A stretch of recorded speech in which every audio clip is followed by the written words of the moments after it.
Terima kasih Tuan Pengerusi Tetap yang berhormat Tan Sri Pengerusi Perikatan Nasional, ahli-ahli Majlis Tertinggi, perwakilan tuan-tuan dan puan-puan yang saya hormati sekalian.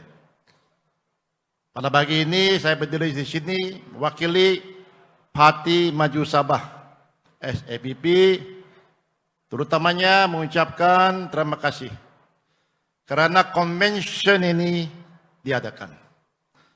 Kerana sudah 2 tahun, ada sebab PKP dan sebagainya, belum ada lagi konvensyen perhimpunan perjumpaan seperti ini di peringkat nasional ataupun di Sabah. Maka hari ini saya ingin melaporkan, memaklumkan bahawa bagi perspektif SAPP terutama yang di Sabah, konvensyen seperti ini mempereratkan, menguatkan semangat kekitaan kita sebagai anggota Perikatan Nasional. Kemarin dari lapangan terbang Kota Kinabalu sampai airport terjumpa perwakilan. Tahu sudah pergi konvensyen. Sampai hotel jumpa juga yang dari Terengganu dan sebagainya. Bagi-bagi tadi banyak pakai ini baju. Tak payah kena, asal nampak baju ini tapit, salam, hormat. Rasa bangga bahawa Perikatan Nasional ini kuat. Tak ada peluang untuk memenangi pilihan raya umum akan datang. Saya menepikan makluman bahawa Yang Berhormat Tan Sri, tuan-tuan puan-puan sekalian, pada pilihan raya umum akan datang di Sabah, tolak Labuan ada 25 ahli parlimen. Kita berusaha menang lebih majoriti daripada 25 ini. Dan saya yakin, kenapa saya yakin? Kenapa saya yakin bahawa Perikatan Nasional dan parti-parti yang sejajar, sehaluan dengan Perikatan Nasional boleh menang majoriti. Saya ulangi, Perikatan Nasional dan parti-parti yang sehaluan. Kerana di Sabah ada juga parti-parti yang menyokong Tan Sri Muhyiddin sebagai Perdana Menteri, menyokong Perikatan Nasional sebagai kerajaan pusat, tapi bukan anggota Perikatan Nasional. Ini yang uniknya di Sabah. Maka saya yakin kita boleh dapat daripada 25 majoriti. Kerana saudara-saudari sekalian, janji-janji daripada Perikatan Nasional, daripada menteri-menteri, terutamanya Perdana Menteri Perikatan Nasional dulu, ada ditunaikan.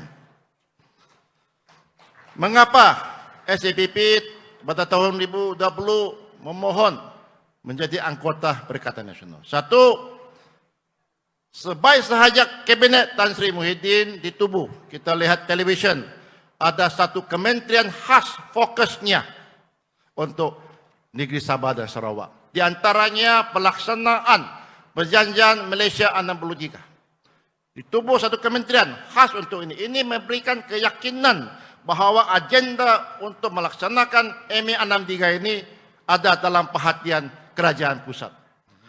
Lepas itu datang COVID. Tadi Tan Sri cakap nostalgia. Itu memang nostalgia. Di antaranya orang lupa moratorium pembayaran pinjaman kereta, rumah dan sebagainya. Itu dalam bahasa Inggris memberikan banyak orang breathing space. Kerana krisis kesihatan masa dulu belum pernah negara kita menghadapi.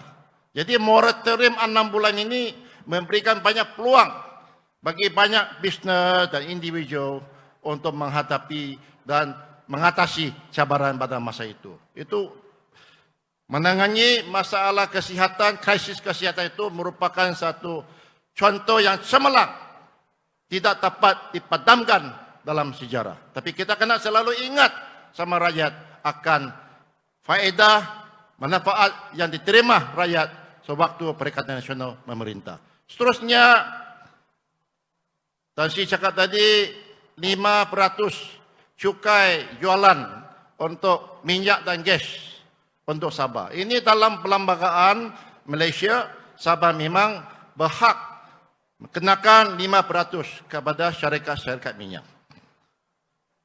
Kalau dulu negeri Sarawak kena bawa Petronas ke mahkamah. Tatan dan Sri Muhyiddin bukan saja Terengganu, bukan saja Sarawak. Saudara-saudari sekalian, siapapun dapat menerima mengikut perlembagaan dan undang-undang 5% cukai jualan bagi minyak dan gas. Itu sudah janji telah ditunaikan. Lepas tu baru minggu ini kita lihat dalam berita yang baik, tadi saya pun cerita sama Menteri Tenaga YB Datuk Seri Taghiuddin, perundingan sudah bermula. Proses sudah bermula di mana bidang kuasa tenaga akan diserahkan kepada Kerajaan Negeri Sabah dalam beberapa tahun akan datang. Proses perundingan persetujuan secara prinsip di antaranya mengambil balik Sabah Electricity Cenderam Berhad. Jadi ini akan melengkapi otonomi yang telah dijanji oleh Perikatan Nasional kepada rakyat Sabah. Itu antaranya sebab pilihan raya umum di Sabah pada September 2020 itu kerajaan yang diterajui Perikatan Nasional bersatu menjadi Ketua Menteri Sabah. Kerana rakyat yakin bahawa kepimpinan Perikatan Nasional menunaikan janji-janji.